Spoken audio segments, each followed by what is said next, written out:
Hello dear friends, आजचा video अशा मित्रांसाठी आहे की ज्यांना इंग्रजी बोलायचं तर आहेच, परंतु ते क्लास लावू शकत नाहीत. त्यांना घरी बसून प्रॅक्टिस करायची आहे आणि ही प्रॅक्टिस कशी करावे असे मला अनेकांचे प्रश्न असतात. तर हा व्हिडिओ आमच्या अशा मित्रांसाठी आहे की ज्यांना स्पोकन इंग्लिशचा क्लास लावण्यामध्ये अडचणी आहेत, परंतु त्यांना इंग्लिश तर बोलायचं आहे. तर मग बघूया नेमक्या अशा कोणत्या गोष्टी आहेत की ज्या आपण घरी जर 45 दिवस घरी बसून जर तुम्ही त्या केल्या तर तुम्हाला नक्की इंग्लिश बोलता येणार आहे. तर कोणत्या गोष्टी आहेत की ज्या 45 दिवसामध्ये तुम्हाला करता येतील. 45 दिवसाचा मी तुम्हाला प्लॅन देत आहे आणि हा प्लॅन जर तुम्ही लक्षपूर्वक केला तर नक्कीच तुम्हाला इंग्लिश बोलता येईल. परंतु एक गोष्ट करा मित्रांनो, मी फार मेहनत करून तुमच्यासाठी हा व्हिडिओ बनवला आहे.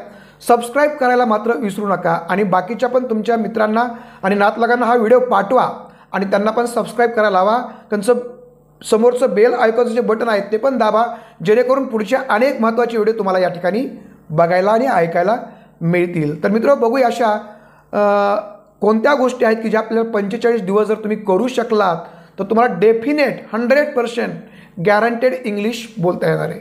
जर तुम्हाला इंग्रजी भाषा बोलायची असेल तर काही गोष्टी आपल्याला येणं गरजेचं आहे, आपल्याला माहीत असणं गरजेचं आहे.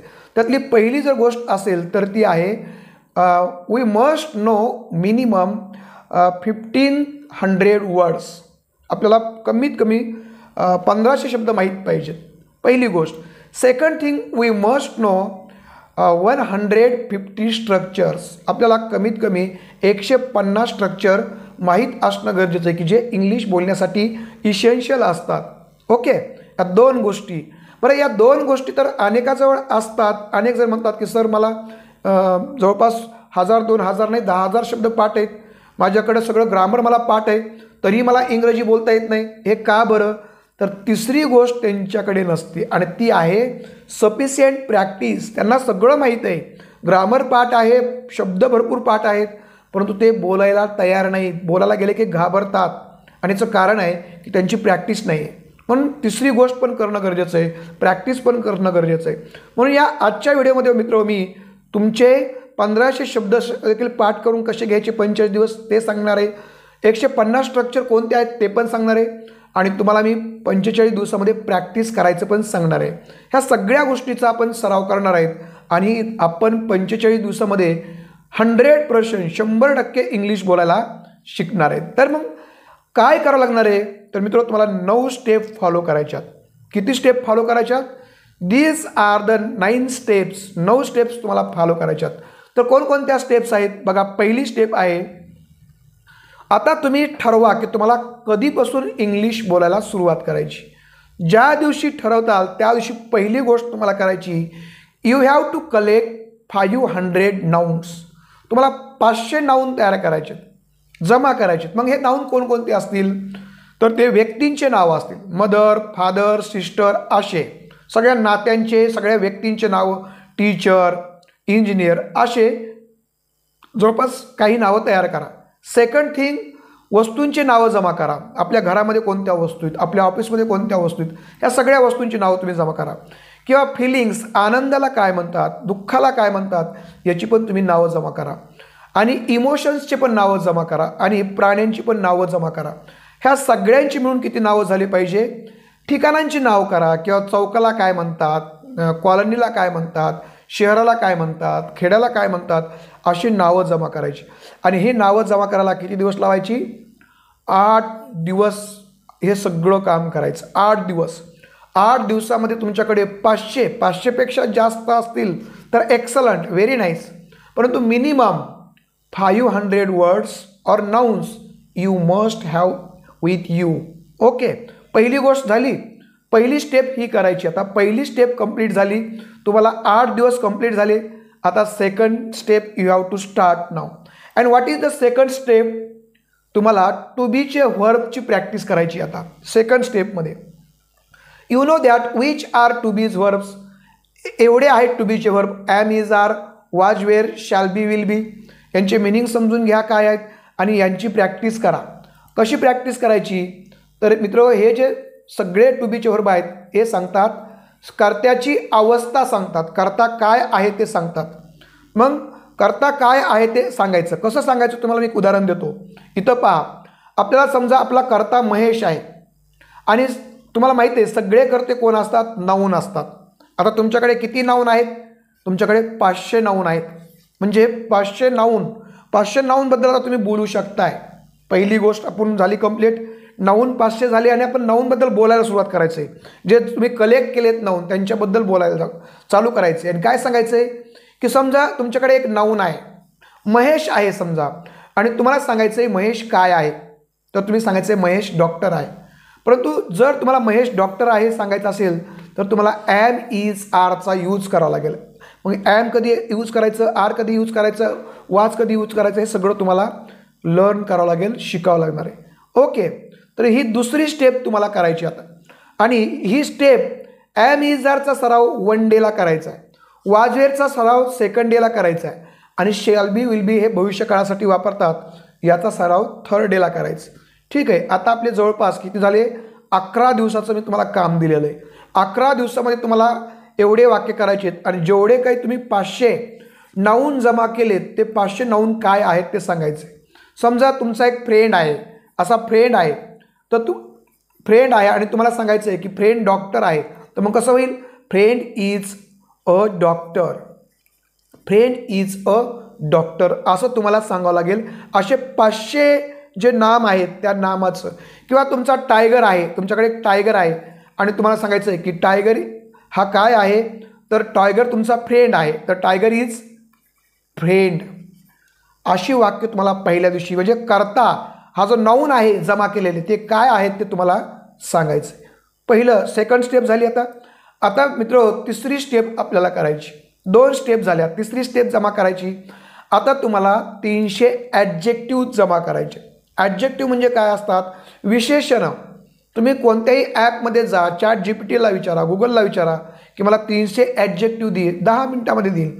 परंतु मी म्हणतो की तुम्ही ते जमा करा आणि ते वाचा 2-3 वेळेस. याला तुम्ही 3 दिवस लावा याला जमा करायला, वाचा 2-3 वेळेस. ठीक आहे. नुसतं जमा करून भागणार नाही, लिहून काढा पूर्ण.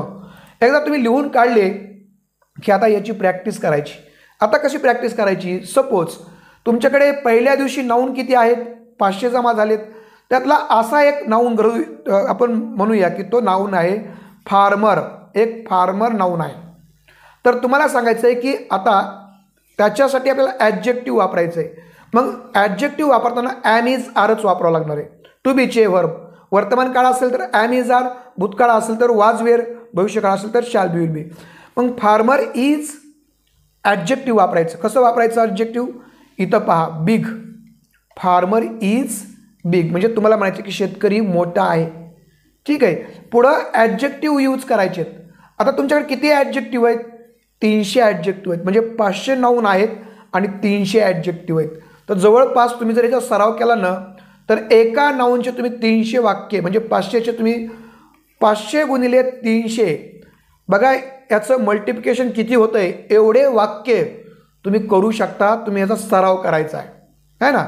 जवळपास मला असं वाटतं आहे की 15,000पेक्षा जास्त तुम्ही वाक्य याच्यावर करू शकता. आणि त्यासाठी मग काय करावं लागणार आहे तुम्हाला? तर हे किती दिवस करायचं आहे? हे तुम्हाला 6 दिवस करायचं आहे. किती दिवस करायचं आहे? 6 दिवस. बघा 15,000 वाक्य तुम्ही करू शकताय आहे ना. आणि मग याच्यामध्ये काय सांगायचं आहे? हा जो 500 नाऊन आपण पहिल्या दिवशी जमा केलेत पहिल्या 8 दिवसामध्ये ते कसे आहेत ते सांगायचे. जसं मुंबई हे एक नाऊन आहे, तुम्हाला सांगायचं आहे मुंबई इज बिग. किंवा तुम्हाला सांगायचं आहे ब्रदर, तुमचा ब्रदर कसा आहे? Brother is tall. बघा टॉल हे ॲडजेक्टिव्ह आहे. आता हे जमा केलेले ॲडजेक्टिव्ह 300 तुम्हाला असे यूज करता येतील. सिस्टर, सिस्टर कशी आहे? ब्रेव. Sister is brave. असे वाक्य करा. समजलं? म्हणजे 3 स्टेप तुम्हाला मी सांगितल्यात आणि 3 स्टेपमध्ये तुम्ही आत्ताच म्हणजे जवळपास 15-16 दिवसामध्ये हजारो वाक्य करू शकता. 20,000पेक्षा जास्त वाक्य तुम्ही याचा यूज करून करू शकता जे मी सांगतोय ते. मित्र जर तुम्हाला हे घरी होत नसेल तर आपला स्पोकन इंग्लिशचा पण क्लास आहे, तो पण तुम्ही जॉईन करून माझ्याकडे हे सगळी प्रॅक्टिस करू शकता. मी अशाच पद्धतीने तुमची प्रॅक्टिस घेत असतो. ठीक आहे. आता 4थी स्टेप काय आहे? 4थी स्टेप थोडीशी वेगळी आहे मित्र. तर काय आहे बघा, 4थ्या स्टेपमध्ये you have to use to haves verbs. तुम्हाला टू हॅवचे व्हर्ब वापरायचे. Okay. Which are to haves verbs. बघा तुम्हाला माहीत आहे की टू हॅवचे व्हर्ब एवढे आहेत. वर्तमान काळामध्ये हॅव आहे, हॅज आहे, भूतकाळामध्ये हॅड आहे, भविष्यकाळामध्ये शॅल हॅव, विल हॅव आहे. हे टू हॅवचे वर्ब आहेत. आणि हे कशासाठी वापरतात? They are use to tell possession. यांचा यूज पोजेशन सांगण्यासाठी केला जातो. कसा पोजेशन? समजा तुम्हाला एक नाऊन, इथं जे 500 नाऊन तुमच्याकडे आहेत त्याचा तुम्हाला इथं फायदा होणार आहे. सपोज आता तुमच्याकडे टीचर हा तुमचा नाऊन आहे, हा सब्जेक्ट आहे आणि तो नाऊन आहे. तुम्हाला सांगायचं आहे की टीचरकडे पेन आहे, तर म्हणजे टीचरच्या पोझिशनमध्ये पेन आहे, तर तुम्हाला आता इथं ॲन इज आर वापरता येणार नाही, कारण टीचर इज पेन वापरलं तर म्हणून शिक्षक हे पेन आहेत. आपल्याला शिक्षक पेन नाही सांगायचं आहे. ईजच्या ऐवजी तुम्हाला काय करावं लागेल? हॅव, हॅज वापरावं लागेल. हॅज वापरावं लागेल म्हणजेच टीचर हॅज अ पेन. म्हणजे मला सांगायचं आहे की पोझिशन सांगण्यासाठी टू हॅवचे व्हर्ब वापरतात. तुम्ही यांचा सराव करून 3 दिवस पुढचे, म्हणजे हॅव हॅजसाठी 1 दिवस, हॅडसाठी 1 दिवस आणि शॅल हॅव, विल हॅवसाठी 1 दिवस, असे 3 दिवस तुम्हाला याचा सराव करायचा आहे आणि याची वाक्ये तयार करायची. जसं तुम्हाला सांगायचं आहे की महेशकडे ऑफिस आहे, तर मग तुम्हाला वाक्य महेश हॅज ॲन ऑफिस करावं लागेल. जसं मला सांगायचं आहे माझ्याकडे पेन आहे, तर मला म्हणावं लागेल आय हॅव अ पेन. किंवा मला म्हणायचं आहे माझ्याकडे नोटबुक आहे, तर मला म्हणावं लागेल आय हॅव अ नोटबुक. म्हणजे हॅव आणि हॅज कसं वापरायचं हे तुम्हाला समजून घ्यावं लागेल. ओके, 4थी स्टेप. आता बघूया 5वी स्टेप काय आहे. ओके, हे कसं वापरतात? मग नामाच्याकडे, सब्जेक्टच्याकडे काय आहे हे सांगण्यासाठी वापरतात. आणि तुम्ही याच्यापासून पण हजारो वाक्य करू शकता, हजारो वाक्यांचा सराव करू शकता. जवळपास आपण 20-25 दिवसाचं तुम्हाला मी आता काम दिलेलं आहे. मित्र, आता आपण बघूया, हे 3 दिवस करायचे. आता आपण बघूया 5वी स्टेप काय करायची. इथपर्यंत झालं, 20-22 दिवस झाले तुम्हाला. आता 5वी स्टेप सुरू होते. 5व्या स्टेपला तुम्हाला हे काम थोडंसं लक्षपूर्वक करायचं आणि 5व्या स्टेपमध्ये जवळपास 500 व्हर्ब तुम्हाला मित्रो जमा करायचे. किती? 500 व्हर्ब लिहून काढायचे, सगळे 500 व्हर्ब. आणि नुसते 500 व्हर्बच नाही, तर त्यांचे वेगवेगळे फॉर्म जमा करायचे. जसं प्ले आहे, त्याचं सेकंड फॉर्म आहे प्लेड, थर्ड फॉर्म पण प्लेड आहे आणि 4थं फॉर्म आहे प्लेइंग. असे 500 व्हर्ब आणि त्यांचे फॉर्म लिहून काढायचे. त्याला 3 दिवस लागू द्या, 4 दिवस लागू द्या, कितीही दिवस लागू द्या, पण 500 व्हर्ब आणि त्यांचे फॉर्म लिहून काढा, त्यांचे मिनिंग पण लिहून काढा. ठीक आहे का? लिहून काढले. आता काय करायचं आहे? आता पाठ तुम्हाला होणार नाहीत, जेवढे पाठ झाले लिहून ओके. आता एक काम सुरू करायचे. काय? तर तुमच्याकडे पहिलेच किती नाऊन आहेत? 500 नाऊन आहेत, बरोबर आहे. त्यातला आपण कोणताही एक नाऊन घेऊया ज्याच्या तुमच्याकडे आहेत. समजा जसं की एक नाऊन आपण घेतला, आपण ट्री घेतला, झाड घेतलं. झाड तुमच्या 500मध्ये आहे, तर आपल्याला माहिती आहे झाड वाढतं, झाड वाढतं. तर वाढण्यासाठी तुमच्याकडे 500मध्ये शब्द असेल. वाढण्यासाठी काय शब्द आहे? तर वाढण्यासाठी तुम्हाला सापडेल ग्रो, ग्रो. तर मग ट्री ग्रोज हा शब्द वापरायचा, ह्याचा V5 वापरायचा. ट्री ग्रोज म्हणजे झाड वाढते. म्हणजे नाऊन आणि त्याची ॲक्शन, हे सगळे जे 500 व्हर्ब आहेत हे सगळे ॲक्शन सांगतात. म्हणून नाऊन सांगायचं आणि त्याची ॲक्शन सांगायची. तर अशा पद्धतीने आपल्याला सराव करायचा आहे. कोणतीही वस्तू दिसली की तिची ॲक्शन सांगायची. जसं तुम्हाला कुत्रा दिसला, कुत्रा भुंकतो. गाय दिसली, गाय चरते, काऊ ग्रेजेस. कुत्रा भुंकतो, डॉग बार्क्स. किंवा सायकल दिसली, सायकल पळते, सायकल रन्स. गाडी पळते, कार रन्स, आहे का नाही. मी अभ्यास करतो, आय स्टडी. असं कोणतंही नाऊन घ्या आणि त्या नाऊनला ॲक्शन जोडा आणि याचा सराव करा. हा सराव जवळपास किती दिवस करायचा आहे? 12 दिवस करायचा आहे. 12 दिवस का करायचा आहे? तर तुम्हाला माहिती आहे की देर आर 12 सेंटेन्सेस, 12 टेन्स आहेत. आता तुम्हाला ChatGPTमध्ये जाऊन टेन्सची माहिती मिळेल. प्रत्येक दिवस एका टेन्सचा सराव, असं 12 दिवस तुम्हाला 12 टेन्सचा सराव करायचा आहे. ठीक आहे, जवळपास 33-34 दिवस झालेत आपल्याला, आहे ना. आणि 6 दिवस तुम्हाला हे सगळे 500 व्हर्ब्स काढायला लागतील आणि 12 दिवस टेन्सचा सराव करायला तुम्हाला लागणार आहे. जवळपास 35 दिवस, 35 ते 38 दिवसाचं तुम्हाला मी काम दिलेलं आहे. हे सगळं म्हणजे जवळपास 1.25 महिना तुम्हाला इतके कामं करायचे आहेत. म्हणजे तुमच्याकडे आता शब्द जवळपास 1200 पेक्षा जास्त म्हणजे 1300-1400 शब्द तुमच्याकडे झालेले आहेत आणि जवळपास 25-30 हजार वाक्य तुम्ही प्रॅक्टिस केलेली या 35 ते 38 दिवसामध्ये. ठीक आहे. आणि मग इतकं जर तुम्ही मेहनत करायला लागलात मित्र, एवढी प्रॅक्टिस करताय बघा, म्हणजे तुम्हाला मी स्ट्रक्चर पण सांगितलेत, मी तुम्हाला सेंटेन्सेस पण सांगितलेत, मी तुम्हाला जवळपास 1300 शब्द पण दिलेत आणि तुम्हाला बोलायची प्रॅक्टिस 25 ते 30 हजार वाक्याची बोलायची प्रॅक्टिस पण करायला लावलेली. इंग्लिश बोलता का येणार नाही, एवढी मेहनत रोज कमीत कमी तुम्हाला 1.5 ते 2 तास करावं लागणार आहे. आणि बघा 36व्या दिवशी तुम्ही नक्कीच इंग्लिश बोलायला लागणार आहे. ओके, आता आपण बघूया पुढची स्टेप बघूया, 6वी स्टेप्स. या स्टेप्समध्ये मित्र आपल्याला 300 ॲडव्हर्ब जमा करायचे. आता तुम्ही जर ChatGPTला विचारलं तर तुम्हाला ChatGPT पूर्णपणे ॲडव्हर्ब लिहून देईल. एका मिनिटामध्ये तुम्हाला ChatGPT 300 ॲडव्हर्ब देईल. पण माझं म्हणणं आहे की वन टाईम 300 मागू नका. कसे मागा बघा, ॲडव्हर्बचे वेगवेगळे प्रकार असतात. मॅनर सांगणारे ॲडव्हर्ब असतात आहे ना, तर मॅनरसाठी 75 ॲडव्हर्ब मागा. त्यानंतर टाईमसाठी काही 75 ॲडव्हर्ब मागा. त्यानंतर प्लेससाठी 75 ॲडव्हर्ब मागा. त्यानंतर फ्रिक्वेन्सीसाठी 75, असे सगळे मिळून 300 मागा. ठीक आहे. परत ChatGPT पण तुम्ही मागितले तर हे लिहून काढा, नुसते घेतले तर उपयोग नाही. लिहून काढा, 2-3 वेळेस वाचा. याला 2-3 दिवस जाऊ द्या आणि एकदा लिहून काढले 2-3 वेळेस हे वाचून काढले 2दा-3दा, आता याची प्रॅक्टिस करायला सुरुवात करा. प्रॅक्टिस कशी करायची तुम्हाला परत सांगतो. आता तुमच्याकडे 500 नाऊन आहेत. ओके, त्यानंतर तुमच्याकडे 500 व्हर्ब आहेत आणि आता जवळपास तुमच्याकडे 75 मॅनरचे ॲडव्हर्ब आहेत. आता काय करायचं आहे, अशी वाक्य तयार करायची. समजा महेश तुम्ही नाऊन घेतला, चेक्स हे व्हर्ब घेतलं, महेश तपासतो. आता त्याची मॅनर सांगायचं, तर मॅनरमध्ये स्लोली हे ॲडव्हर्ब असणार आहे.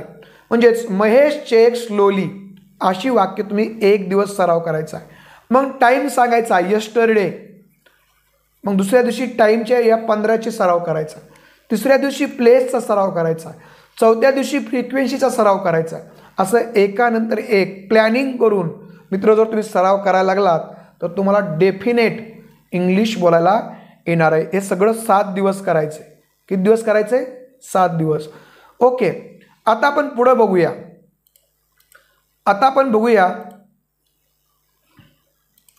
ओके, आता नेक्स्ट स्टेप बघूया की आपल्याला आता 50 प्रिपोजिशन्स कलेक्ट करायचे आहेत.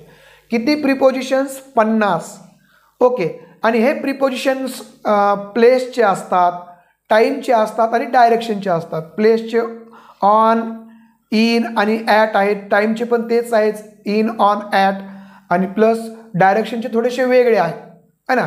प्रत्येकाचे 15-15 जरी तुम्ही सराव केला ना तर तुम्हाला सोपं जाईल, बोलायला फार सोपं जाईल. आणि जवळपास हे 1 दिवस तुम्हाला हे 50 जमा करायला लागतील. लिहून काढा, पूर्ण वाचा ते 3-4 वेळेस.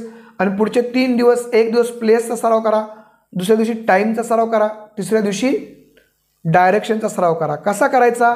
एक वाक्य दिलं आहे की तुम्हाला असं सांगायचं आहे, महेश ऑफिसमध्ये आहे. महेशची जागा, प्लेस कुठं आहे? ऑफिसमध्ये. तर मग या ठिकाणी प्रिपोजिशन वापरायचं आहे, Mahesh is in the office. ठीक आहे. किंवा महेश सकाळी आहे, तर मग तुम्हाला इथलं टाईममधलं इन वापरावं लागेल, Mahesh is in the morning. किंवा तुम्हाला सांगायचं आहे महेश पुण्याला जात आहे, तर Mahesh is going to Pune, तुम्हाला टू वापरावं लागेल. म्हणजे प्रत्येकाला 1-1 दिवस देऊन तुम्ही याचा पण सराव करू शकता. लक्षात येत आहे? तर अशा पद्धतीने तुम्ही स्पोकन इंग्लिशचा सराव घर बसल्या 1 रुपया खर्च न करता करू शकता. ठीक आहे. आता पुढची स्टेप बघूया.